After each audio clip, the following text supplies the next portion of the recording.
Bonjour à tous et bienvenue dans cette nouvelle vidéo qui traitera de la deuxième partie de mon tutoriel sur la création d'un registre d'entrée et de sortie sur Excel. Dans cette deuxième partie, nous allons mettre en place l'ensemble des formules ainsi que des mises en forme conditionnelles de notre fichier. Mais tout d'abord et avant de commencer, si vous souhaitez aller plus loin dans les explications, je vous invite à cliquer sur les liens de formation dans la description. Et si vous ne souhaitez pas rater mes vidéos sur l'utilisation des outils tels qu'Excel dans le monde de l'entreprise, n'hésitez pas à vous abonner à la chaîne.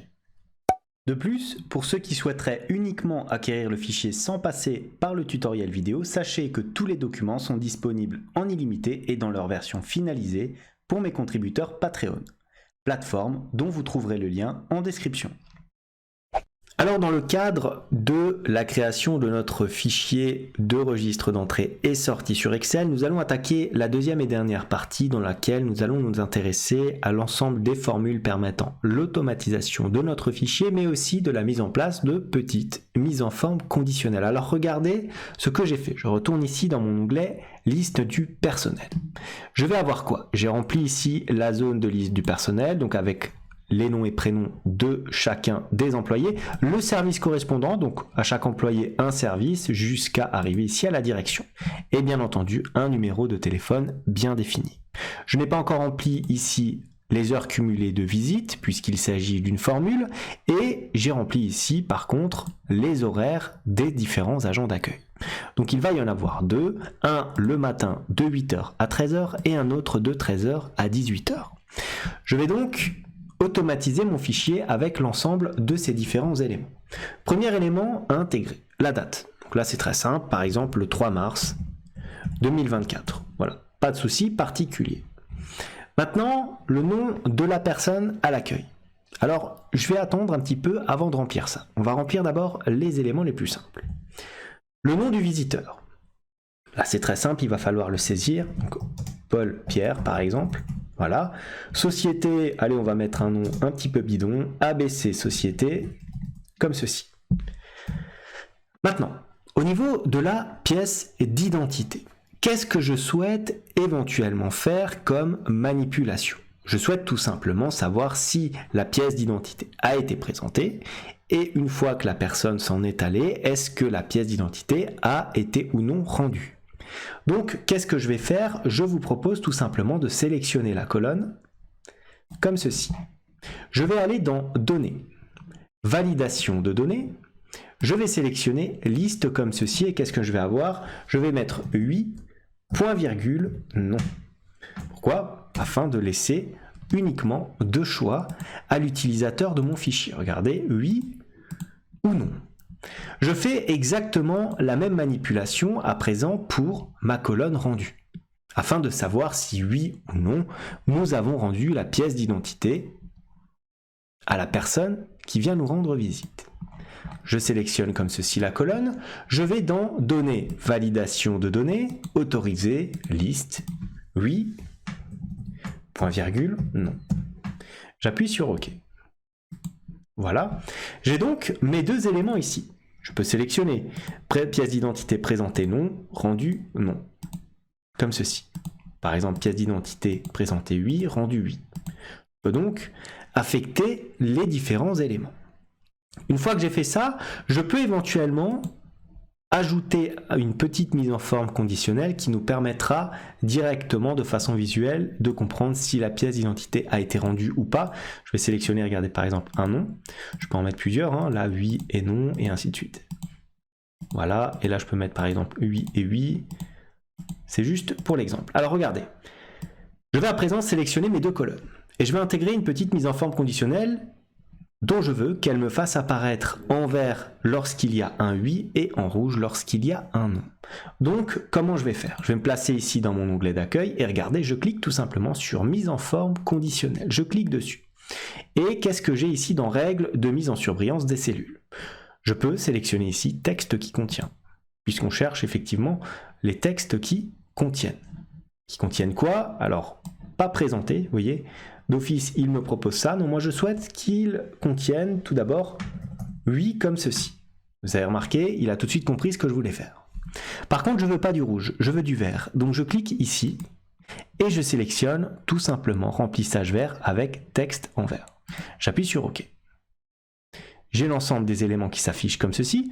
Je refais la manipulation, mais cette fois-ci pour le nom. Très simplement. Règle de mise en surbrillance, texte qui contient. Et là, au lieu d'avoir oui, je mets non. La mise en forme proposée me convient puisqu'il s'agit du rouge. J'appuie sur OK. Et maintenant, à chaque fois qu'on aura ces éléments sélectionnés, on aura une mise en forme conditionnelle qui va bien entendu s'appliquer de façon automatique. Maintenant, la personne visitée. Alors là, par contre, ça va bien sûr correspondre à l'ensemble des personnels que vous avez ici dans votre onglet. Donc, comment faire? On va sélectionner notre colonne et on va faire une liste déroulante, tout simplement. On va donc sélectionner, on va dans Données, Validation de données. Dans Autoriser, bien entendu, on autorise la liste. Source, on va sélectionner la source correspondante, c'est-à-dire ici la liste des différentes identités de mes employés. J'appuie sur OK, comme ceci. Et maintenant, qu'est-ce que je peux faire? Je peux bien sûr sélectionner l'ensemble de mes employés. Si par exemple, je prends la première ici, Emma Martin, voilà, je vais donc avoir l'employé correspondant. Mais ce qui m'intéresse, c'est de faire apparaître aussi, de façon automatique, j'écarte un petit peu la colonne, de façon automatique, le service correspondant et bien sûr, le numéro de contact. Alors comment est-ce que je peux faire? Eh bien c'est très simple, et vous le savez, on va utiliser une recherche V. Et regardez ce que je vais faire. Égal quoi? Première condition, si, j'ouvre ma parenthèse, si quoi? Si le nom ici est vide. C'est-à-dire que si l'utilisateur n'a rien sélectionné. Alors, je vais renvoyer une cellule vide. Deux points virgule, dans le cas contraire, on aura sélectionné quelque chose, et là je vais activer ma recherche V. Donc on va y aller, recherche V, j'ouvre ma parenthèse, qu'est-ce que je vais rechercher? Je vais rechercher le nom sélectionné ici, tout simplement. Point virgule. Où est-ce que je vais le rechercher? Dans mon onglet liste du personnel et plus particulièrement dans mon tableau ici correspondant. Voilà. Et dans quelle colonne vais-je le chercher? C'est la colonne de service, c'est-à-dire la colonne 1, 2, la colonne numéro 2. Donc point virgule 2. On n'oublie pas de faire point virgule faux. Pourquoi? Parce que l'on souhaite bien entendu une correspondance exacte.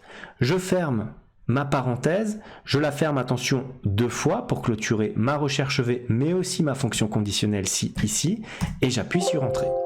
Nombre d'arguments trop important, attention, il faut tout simplement regarder si je n'ai pas valeur, ma matrice, recherche V, alors je n'ai pas de problème là-dessus, si j'ai 4, vous voyez, petit problème, j'ai tapé un point virgule au lieu de mettre un égal. Tout simplement, donc il n'a pas compris. Petite erreur d'inattention. J'appuie à présent sur Entrée et regardez, j'ai ma fonction qui me rapporte bien ici la production. Avant de glisser cette fonction vers le bas, qu'est-ce que je vais faire? Je vais figer maintenant ma table des matrices ici. Comment? En sélectionnant tout simplement les coordonnées et en mettant des petits symboles de $. Je laisse bien entendu ici le numéro de colonne et je laisse aussi la première conditionnelle qui va évoluer en fonction du nom choisi à chaque fois. Si je fais maintenant un petit clic droit, comme ceci, que je descends sur l'ensemble de mon tableau, et que je fais encore un clic droit, et que je fais un copier-coller de ma formule. Je n'ai rien, c'est tout à fait normal.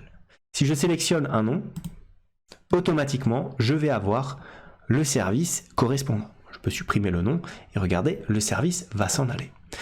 Maintenant, je peux faire bien entendu un petit clic droit, comme ceci, pour copier la formule. NA, c'est normal, regardez, je vais là-dessus. Pourquoi? Parce que là, on va chercher production, donc ce qui ne correspond pas à notre tableau.